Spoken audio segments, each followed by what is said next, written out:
Salut chers internautes, merci de nous suivre encore. Vous êtes dans la 4e édition de Question Tag. Nous savons que l'attente a été longue. La 3e édition se tenait il y a tout juste 3 semaines. Nous recevons pour vous l'artiste Hypercute, rappeur ivoirien.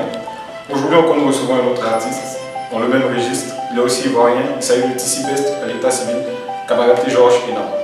Alors ce rappeur a fait ses débuts dans le rap en 2006, en 2008 il passe pro et en 2010 c'est la confirmation.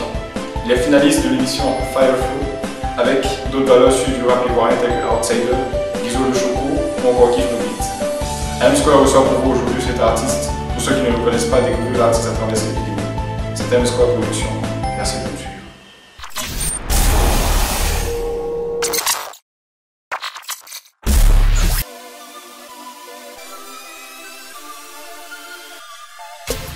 Une seule vie et plein de chance. Toutes tes envies avec prudence. Trop d'obstacles d'imprévus et de malchance. Mais quand ton cœur te dit go, n'hésite pas et fonce. Quel que soit le blême, ne baisse pas les bras. Quel que soit le blême, ne baisse pas les bras. Quel que soit le blême, ne baisse pas les bras. Maman m'a dit quand tu tombes mon fils relève-toi. Le succès est la somme des échecs. T'apprends du passé et au futur t'appliques. Relève-toi, quelle que soit la hauteur de la chute. Fais comme Marseille, va droit au but. Même quand tout va mal, ne baisse pas les bras. Tant qu'il y a la vie, il faut garder espoir. Rien n'est impossible, il suffit juste de croire. Sois un bon exemple pour tes frères derrière toi. Vis tes rêves, n'hésite pas. Fais ton taf, ne lâche pas. Si parle mal, n'écoute pas. Crois en toi, ne doute pas. Retiens qu'il n'est jamais trop tard. Quand tu tombes, relève-toi. L'impossible n'existe pas, n'abandonne pas. Parce qu'on a une seule vie et plein de chance. Toutes tes envies avec prudence. Trop d'obstacles d'imprévus et de malchance. Mais quand ton cœur te dit go, n'hésite pas et fonce. Quel que soit le blême, ne baisse pas les bras. Quel que soit le blême, ne baisse pas les bras. Quel que soit le blême, ne baisse pas les bras. Il y a 3 semaines, dans la précédente édition, nous recevons pour vous Hypercute, le rappeur ivoirien. Aujourd'hui, nous recevons un autre rappeur, TC-Best, que nous avons avec nous. Alors bonsoir TC-Best. Bonsoir. Alors est-ce que TC-Best pourrait se présenter pour tous ceux qui nous suivent?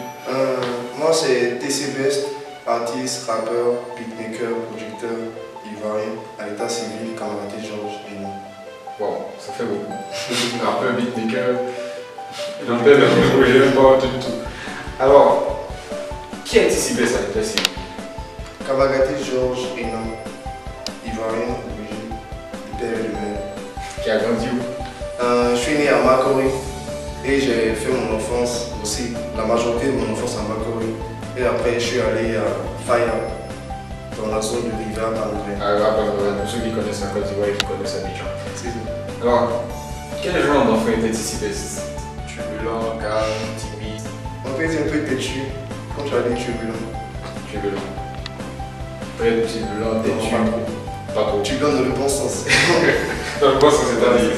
Bon, qui ne fait pas les mauvais trucs, mais bon, qui est un peu bondé sur. Qui a souvent été chicoté. Ouais, c'est assez. Alors, l'enfance, vous avez grandi, comme vous avez dit, d'abord à Makori, puis Dans la 5e, je suis allé à la Rivière Palmeraie. puis de la Faya, ou juste à la Rivière. À Faya, juste derrière le quartier, j'ai une ville. Il y avait une cité nommée Palmeraie. C'est là même que j'ai vécu avec Massa Baraba, qui est aussi un membre de Young Kings Music, le CEO. C'est mon ami d'enfance, on a commencé ensemble à faire des freestyles au quartier. C'est ensemble qu'on a découvert la passion du rap. Ok. Alors pour toutes les personnes qui habitent à Faya Palm, vous avez un représentant. Ouais, je pense qu'il faut laisser.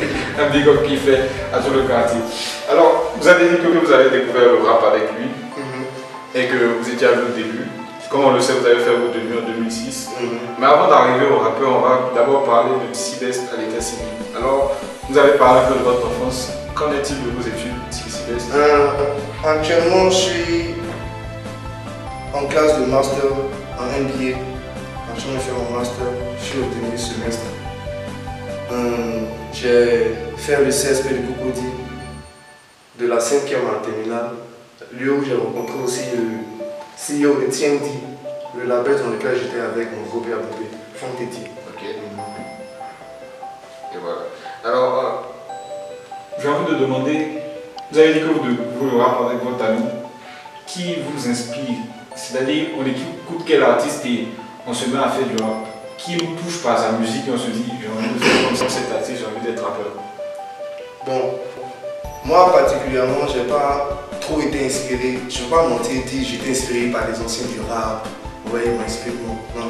C'est vrai, étant jeune au quartier, il y avait déjà un groupe de rap, c'est-à-dire Massa, lui il a commencé à rapper avec mon cousin Young Yang.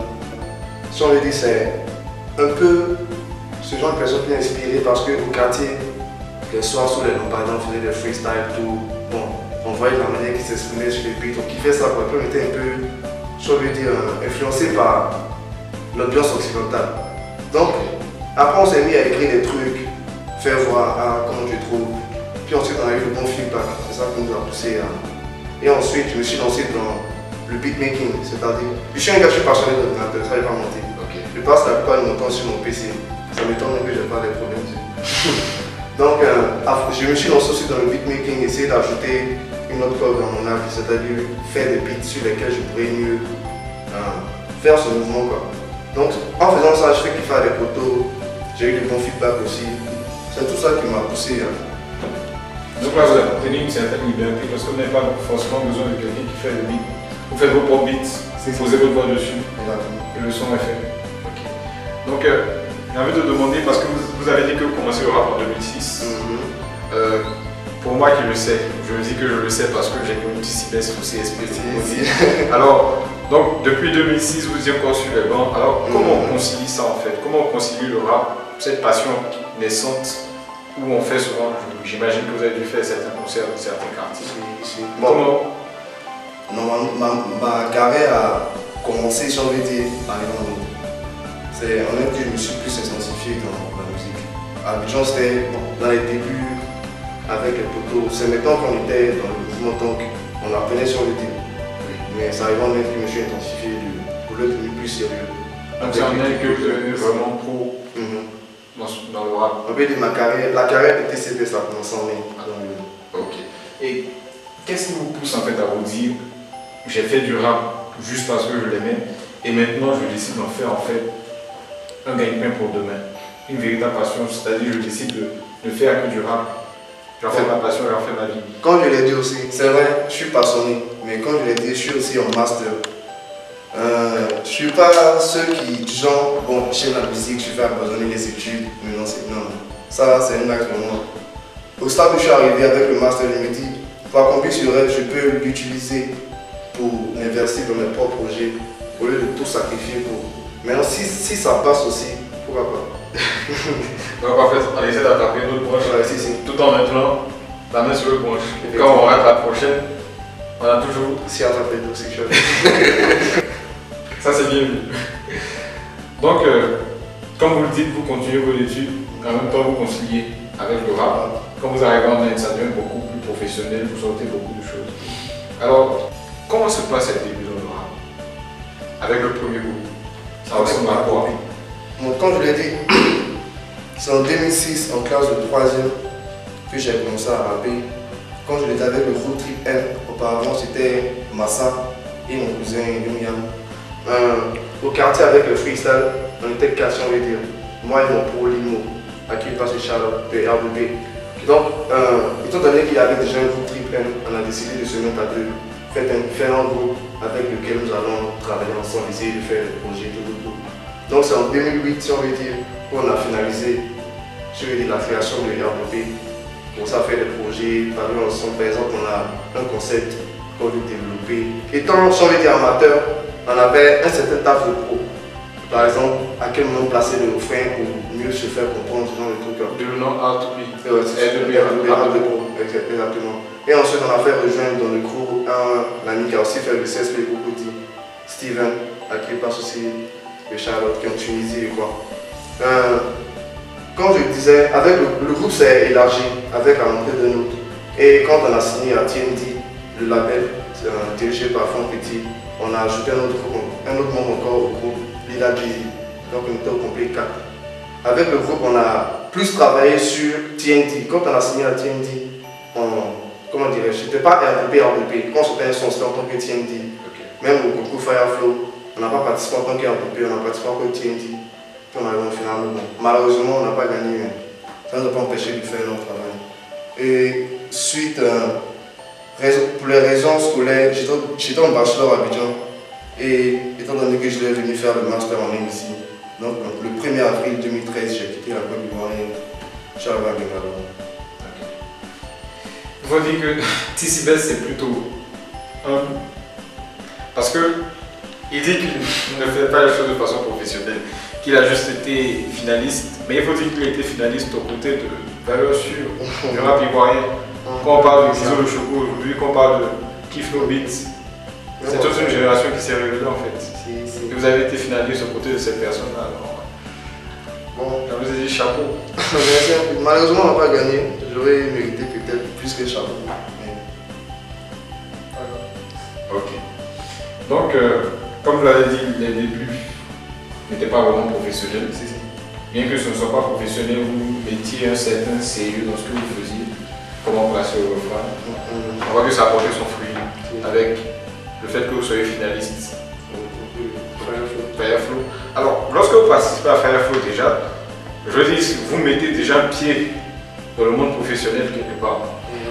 Alors, comment on le prend du côté des amis? C'est plus du rap en fait qu'on fait sur les lampadaires. Là maintenant on sait que Tissibès fait du rap. Alors, les amis, la famille, comment on soutient Tissibès? Du côté des amis, le soutien est vraiment encourageant, je veux dire. Parce que je recevais de bons feedbacks du genre ce que tu fais c'est bon, c'est un peu différent, moi c'est un son, je peux continuer. Ça donne la force d'avancer. Maintenant du côté familial, ils ont la connaissance, mais vous connaissez les parents lambda, si on veut dire genre l'enfant normal doit aller à l'école sur le banc, être directeur, tu vois, ce genre de... Bon, je n'ai pas trop appuyé sur ce côté, mais j'ai fait juste mon travail, puis j'espère que un jour je pourrai arriver à un stade auquel je pourrais dire ah tiens je fais ça. Qu'est-ce que tu me dis, maman? Si elle voit cette vidéo, elle est déjà prévenue. Alors, on a beaucoup parlé du rap ivoirien, de Fireflow qui est beaucoup connu, qui est on pourrait dire un vivier, c'est du moins un passage qui permet à beaucoup de groupes amateurs de se faire connaître. Alors quel est votre regard sur le rap ivoirien? Bon, ces dernières années, on a vu une certaine évolution du rap ivoirien. Comme tu l'as dit avec même les vainqueurs du concours Fireflow, Kif No Beats. Gizo Le Choco aussi. Ouais, c'est Gizo Le Choco, même Chris Carter, des artistes solo aussi qui font le bon travail. Ça a encouragé cette nouvelle génération qui a, comment dirais-je, l'innovation. Puis bon, c'est intéressant à voir qu'il y a la concurrence aussi. Ça nous permet de savoir qu'on doit faire plus pour assurer. Alors, lorsque nous recevons Hypercute il y a 3 semaines, il y a une question qui m'avait trotté que j'avais voulu poser, mais par la force des choses, je n'ai pas pu la poser. Alors, c'est vous qui allez en hériter. Alors, la question c'est, le rap ivoirien a connu une certaine évolution, comme vous l'avez dit dans ces derniers temps, et il y a eu une apparition d'un nouveau genre de rap qu'on a appelé rap abidjanais, représenté par Graba 50 et aussi Billy Billy. Alors, on voit que vous n'entrez pas dans ce cadre-là. Alors, qu'est-ce que vous pensez de cette façon de rapper en fait? Bon. Le rap abidjanais, comme tu le vois, ce style se caractérise par le flow, la manière de parler, c'est, si on veut dire, un peu dans le langage aquatique de la Côte d'Ivoire, genre le Moussi avec un flow un peu lent, le mot abidjanais. Bon, à chacun son style, hein, pour être franc. Puis pour moi aussi, actuellement, je fais un master, je ne peux pas me permettre de... Je ne dis pas, je ne qualifie pas la musique de genre. Je m'autorise à m'exprimer sur un certain langage, je dirais, un peu soutenu, mais pas trop familier. De temps en temps, on peut faire des sons juste pour, tu vois, dégager comme on dit, mais pas s'accentuer dessus, de faire de ça mon style principal, le rap abidjanais, c'est vrai. Alors, je m'attarde un peu dessus et je termine sur cette question. Lorsque le rap abidjanais est, si je peux dire, né et a été connu de tous, on a qualifié ce rap-là de rap, je pourrais dire authentique à l'ivoirienne en fait, en guillemets. On a dit que c'était du rap qui parlait vraiment des problèmes de la Côte d'Ivoire, c'était pas en fait, si on peut dire des chocos, comme on les appelle, qui rappelle des choses comme d'armes, de certaines choses qui se rapprochent plus du rap français ou du rap américain, mais qui ne traitent pas des réalités en fait de la Côte d'Ivoire. Et que le rap devait traiter en fait des réalités du rappeur en fait, de ceux qui l'entourent en fait. C'est ce qui devait inspirer. Alors vous, qu'est-ce que vous pouvez dire de ça en fait? Qu'est-ce que vous pensez de ça, en tant que rappeur? C'est vrai, le rap abidjanais met en exergue les difficultés de la vie d'un Ivoirien, si on veut dire. Et majoritairement d'un Ivoirien dans une certaine situation. Tu vois, moi par exemple, c'est pas pour autant que je vais faire un rap et parler de ce que je ne vis pas. Okay. Tu vois, on peut parler de réalité, mais pas parler forcément de le mauvais côté de la vie. Tu vois, par exemple, tu peux faire des sons dans lesquels tu peux véhiculer la motivation. Tu vois, les réalités de la vie par exemple, pendant qu'il y a des problèmes, je sais pas, mais pas forcément dire genre il a faim. Tu vois, voilà le truc. Alors là, pour faire le tremplin, vous avez dit que vous êtes inspiré par. Vous n'avez pas chanté ce qui ne vous entoure pas en fait, ce qui n'est pas. Moi j'écoute plus de beats que de son. Plus de beats que de son. Si. Sur mon téléphone, j'ai plus de beats que de son. Sur mon PC, plus de beats que de son. Partout. En fait, quand j'écoute un son, j'écoute aussi les paroles, le style, j'écoute le beat, la manière qui a été fait. Comme même quand je regarde un clip aussi, je regarde. Tu vois, j'essaie de copier, bon pas copier, mais prendre les bons côtés pour pouvoir m'améliorer. Et en écoutant la musique aussi, ça me permet d'apporter de nouvelles touches. Pas écouter un artiste et sans me rendre compte inconsciemment en écoutant les tests, le copier peut-être, je sais pas. Sinon j'écoute aussi des sons des artistes, l'innovation, voir comment le mouvement avance. Mais je suis pas trop focus sur leur test. Alors quand vous dites, vous êtes speaker, alors quand vous composez vos chansons, quelle est la chronologie en fait? On écrit les paroles et ensuite on cherche le beat. Ou on fait le beat et ensuite on y pose les paroles. Ça dépend de l'inspiration. Peut-être je peux être là un bon matin, je me réveille, je suis sur mon PC, je lance mon logiciel, j'ai une inspiration, je fais un beat. Et à force de kiffer le beat, de là découle peut-être un thème sur lequel je peux écrire qui va avec le beat, qui me permet de mieux exprimer l'idée que je ressentais quand je faisais le beat. Ou bien peut-être je peux travailler sur un test et faire le beat qui va avec pour pouvoir mieux m'exprimer. Alors qu'est-ce qui vous inspire lorsque vous devez écrire vos textes? Moi mes textes, ça dépend par exemple, moi je m'inspire particulièrement de la situation, de l'environnement qui m'entoure. Peut-être que mes amis ne sont pas au courant, mais je m'inspire de l'environnement qui m'entoure. Par exemple, si j'ai un pote qui vit telle situation, je regarde un peu son aspect, tu vois comment c'est la réalité. Donc à travers ça, je ne sais pas ce que je vis personnellement, mais j'exprime le vécu de quelqu'un qui est la réalité. Tu vois donc. Jamais un vécu personnel. Deux fois, de temps en temps, mais je ne dis pas aussi. Le plus souvent. Donc en fait, c'est entre un vécu personnel, de vécu d'une autre personne. Des gens qui m'entourent. Et ça fait un album. Exactement. Hypercute me disait la même chose. Et lorsqu'il m'a dit ça, une question m'est venue. Si c'est ce qui vous entoure, si c'est ce que vous vivez qui vous emmène à écrire vos textes, alors pouvez-vous un jour être emmené à chanter sur le problème de poésie en fait? Devenir un artiste engagé en fait. Artiste engagé. C'est-à-dire dénoncer des problèmes que vous voyez au niveau de votre pays ou au niveau du monde. Est-ce qu'il pourrait vous arriver de... Arriver à ce niveau-là. Bon, certains artistes chantent contre le réchauffement climatique, d'autres chantent contre le népotisme. Certains problèmes qui ne les touchent pas forcément directement, mais des choses qu'ils voient au quotidien et qu'ils n'aiment pas. Si cela soulève la nécessité de chanter, parce que la musique aussi est, si on veut dire, un instrument pour véhiculer un message. Si, comme tu l'as dit, cet art nécessite un appel, plus de conscience, peut-être que je pourrais faire ensemble un beat dessus pour pouvoir m'exprimer sur le thème. Ok, on en a pas beaucoup sur vous. Alors, il y a une question que j'ai aussi ratée avec Hypercute, que je ne voulais pas rater avec vous. Alors, d'où vient le mot Tissi Best? Tissi Best. Comme tu l'as dit, bon, en Côte d'Ivoire, dans notre langage agoutique, comme on dit le Noussi, on crois que c'est dans le Noussi, mais on a l'habitude d'appeler communément petit chopi. Est-ce que tu vois? Ok. Genre petit chopi, bon. au quartier, en faisant les freestyles avec les poteaux, il y a les gens qui assistaient. Ils avaient dit ce petit il est efficace, ce petit il est bon, ouais c'est cool, ouais c'est le best, Chopi. Bon, ça partait, au départ TC vient du Chopi, TCHOPI. Donc avec les éléments d'à côté, les Massa, ils ont voulu appeler avec un peu de swag, genre TCHOPI, TC, avec le best aussi qui restait, genre c'est le meilleur. C'est resté TC Best. C'est comme ça qu'elle est TC Best.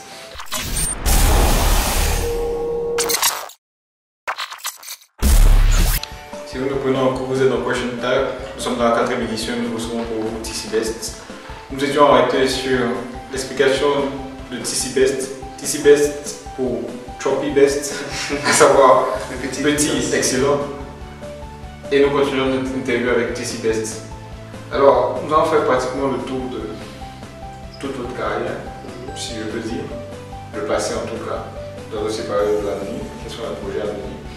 Mais avant d'attaquer votre carrière à venir, ou du moins les projets à venir, j'aimerais vous demander quel est le plus que vous apporte le fait d'être beatmaker aussi. Parce que nous savons que la plupart des rappeurs ne touchent qu'au rap, écrivent les textes, ils les chantent, mais ne touchent pas forcément au beat. Alors qu'est-ce que ça vous apporte en plus? On a dit que dans les débuts, ça vous permettait de faire sortir vos sons plus facilement. Vous pouvez faire vos beats vous-même, y poser votre voix et les mettre sur internet ou les partager à vos agents. Alors c'est quoi le plus quand on est rappeur et beatmaker? L'avantage d'être beatmaker, c'est l'originalité. Parce que en faisant le beat et en écrivant les tests, déjà, ça fait que tu t'exprimes sur un thème. Avec ta propre mélodie, on peut dire que c'est ta musique de A à Z. La musique vient de toi, côté mélodie, test et tout. Donc je peux dire que c'est l'avantage le plus que le beatmaking. Le son à 100% de moi. Donc comme vous le disiez, le beatmaking vous permet en fait de faire le son à 100% de vous. Que ce soit le son, c'est-à-dire le beat comme on dit, mais aussi les paroles. Alors vous écrivez tous vos textes? Oui, effectivement, j'écris mes tests. Et vous avez déjà écrit des textes pour certains artistes? Oui. Durant ma carrière, j'ai eu à écrire quelques tests, à passer à quelques points. Pas que je n'avais pas l'habilité d'écrire, mais ces tests-là exprimaient plus le thème sur lequel on travaillait. Donc, mais pourriez-vous être amené à chanter le texte de quelqu'un d'autre? Je veux dire, un artiste qui aurait écrit un texte et qui vous sentirait mieux apte à chanter ce texte-là? Je ne serais pas trop à l'aise de chanter avec les textes de quelqu'un d'autre. Parce que je me dis, j'ai cette habilité d'écrire sur un thème. D'où va mon originalité. Je veux montrer ce que TC est. C'est vrai, tu peux écrire un truc qui va bien, mais ça ne vient pas de moi. Donc, je ne peux pas trop me mettre là à chanter avec les textes de quelqu'un d'autre. Donc chanter les textes de quelqu'un d'autre, en quelque sorte, ça... vous avez l'impression de travailler votre personnalité artistique.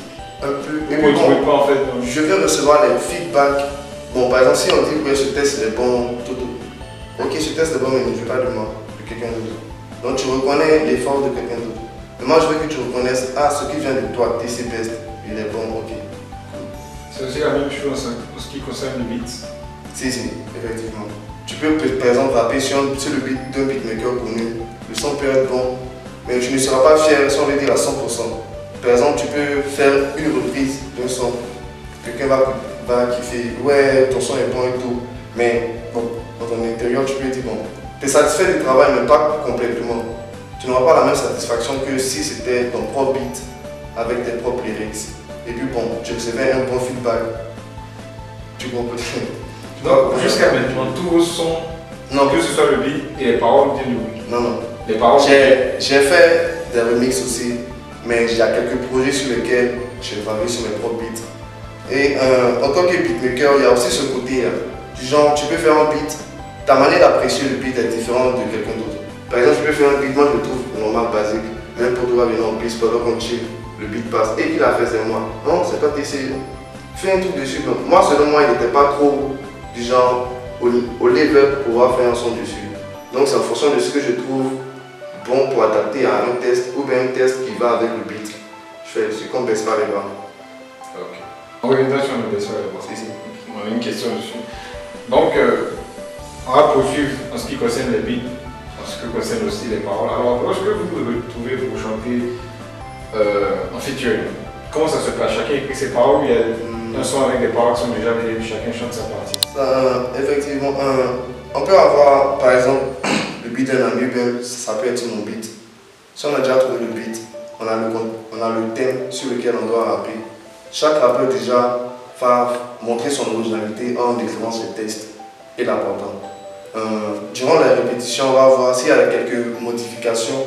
Du genre, par exemple, là, tu n'as pas trop mis en évidence, ou bien bon, toi, tu exprimes mieux ce texte-là, on doit te passer en premier. Tu vois, c'est le travail qu'on fait. Et puis, bon, je peux écrire un texte qui peut être ensuite modifié. Ben, bon, il va me dire, bon, toi, place ça, ajoute ça, pas de temps. Et puis, c'est ça le travail, en fait. Ok. On va voir un peu mieux comment vous travaillez en featuring. TCBS nous a dit qu'il n'avait pas vraiment été inspiré par un grand artiste. Mais en ce moment, après toutes ces années de rap, j'estime que maintenant vous avez une meilleure connaissance du rap. Que ce soit en termes de paroles, de qualité des paroles, comme lorsque vous écoutez un artiste, aussi en qualité de beats, que vous êtes beatmaker. Alors, lorsque TCBS regarde au niveau de la Côte d'Ivoire et même au niveau international, s'il devait être amené à faire un feature avec un artiste, ce serait qui? Un artiste avec qui il désire faire un feature en fait. Si on lui demandait de choisir, qui ce serait? Drake. Je ne sais pas si on regarde, c'est vraiment peu probable, mais Drake. Vous n'avez même pas d'ici. Quelqu'un fait un featuring avec vous. Alors, avec cette question, on attaque les questions sur votre carrière. Alors, comment ça se passe en ce moment, à carrière de TCBS? Franchement, si on veut dire que TCBS n'est pas trop solo, je suis beaucoup pris avec l'équipe avec laquelle je travaille actuellement, Young Kings Music. Je suis aussi arrangeur là-bas.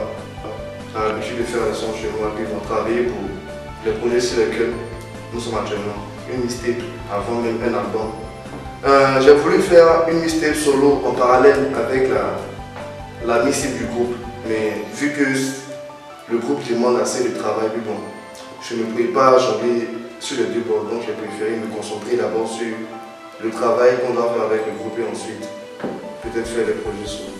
Donc c'est ce qui explique en fait que vous êtes censé faire sortir un album en 2014, c'est ce qui explique le fait que l'album va sortir. Je l'ai mis un peu en pause, puis bon, je suis plus focus sur la mixtape du groupe.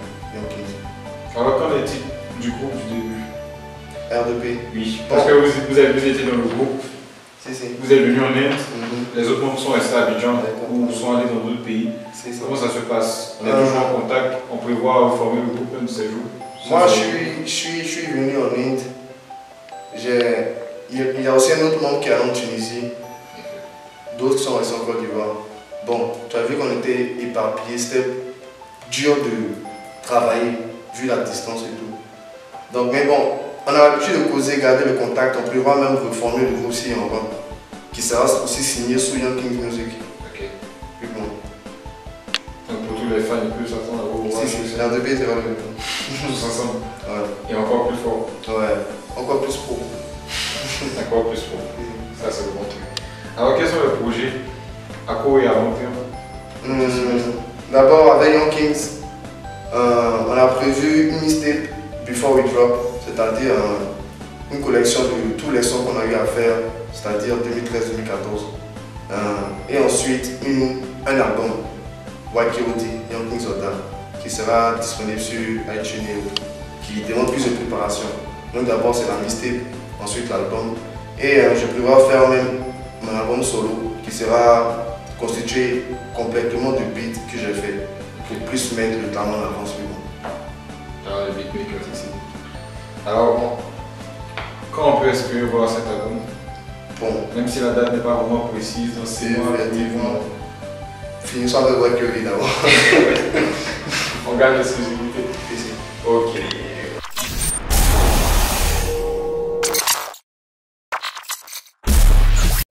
Alors nous avons un thème de notre émission et comme vous le savez, nous avons pour coutume de poser quelques petites questions qui sortent carrément du cadre artistique ou même du cadre de la vie de l'artiste, mais quelques petits potins quand même que les fans aimeraient savoir.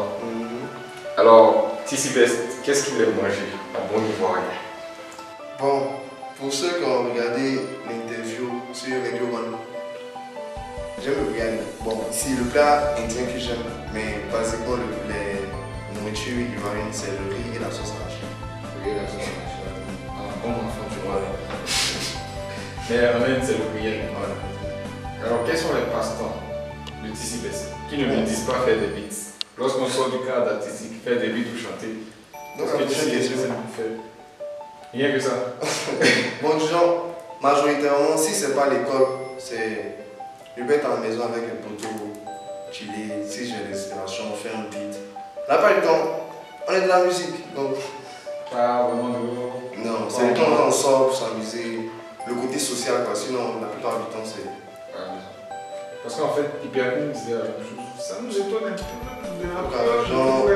C'est dans les clips, vous voyez. Parce qu'on voit le rap, on voit les boîtes de nuit, on voit le gros champagne, et puis. Ça, c'est déjà le côté social. Les filles qui vont avec, quoi. Donc, on se pose un peu la question. Deux rappeurs comme ça qu'on reçoit, et puis ils sont à la maison, qui vont pousser. Et comme je le disais, c'est peut-être là aussi, bon, les rappeurs ont mis ce côté en avance. Quand les rappeurs, tu vois quelqu'un qui est genre avec les filles tous les jours dans les plans. Donc s'il fait ça, à quel moment il va trouver pour faire un travail sérieux? Bon, quand il fait sa musique, puis il dit qu'il fait son travail sérieusement. À quel moment il va trouver pour travailler sérieusement pendant qu'il est en boîte ou avec les filles tout. La part du temps, je suis avec les potos, ma source d'inspiration. Et puis, comme je l'ai dit, pour le social, de temps en temps on sort pour les prestations, etc. Avec le master aussi qui m'occupe. Ouais, il y a tout ça qu'il faut concilier la vie d'artiste et la vie d'étudiant. Et là, bien sûr, je mets deux.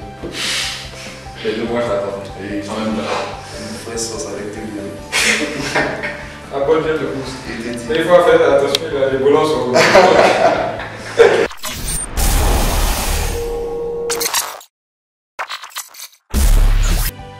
Nous sommes au terme de notre émission. Nous vous remercions de t'avoir suivi. C'était la 4e édition de Question Time. Nous soutient avec Tissi Best. Je vous laisse avec Tissi Best en intégralité. Sans beats, sans ordinateur, sans arrangement, de la capella pure d'un vrai rappeur. Merci et bonsoir chez vous.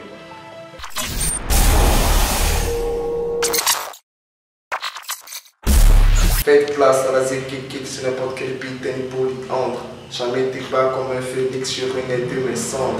Réussir le défi d'être je me méfie. Je resterai assis sur le tronc jusqu'à la mort. Kadhafi, les fans veulent que tu portes donc à la tâche, on se tue. Misto sur le travail pendant que d'autres se prostituent. La vie est dure, je n'en disconviens pas. La chance se gagne en sueur du front tabac, dit ton papa. Young Kings, jeune roi, souverain, oui j'ai la foi. Je suis pas trop fan de la vengeance car j'aime pas les repas froids. On fait la même chose, mais pas de la même façon. C'est au pied du mur qu'on voit le vrai maçon. Un échec pour moi est une motivation de plus. Je cours après mes rêves comme une étudiante derrière le bus. Tôt ou tard, tu devras voler de tes propres ailes. Retiens une chose, mec. Les parents ne sont pas éternels. Prêt. TC Best Young Kings. Shout out à RLP. IM Square Interview. Prêt.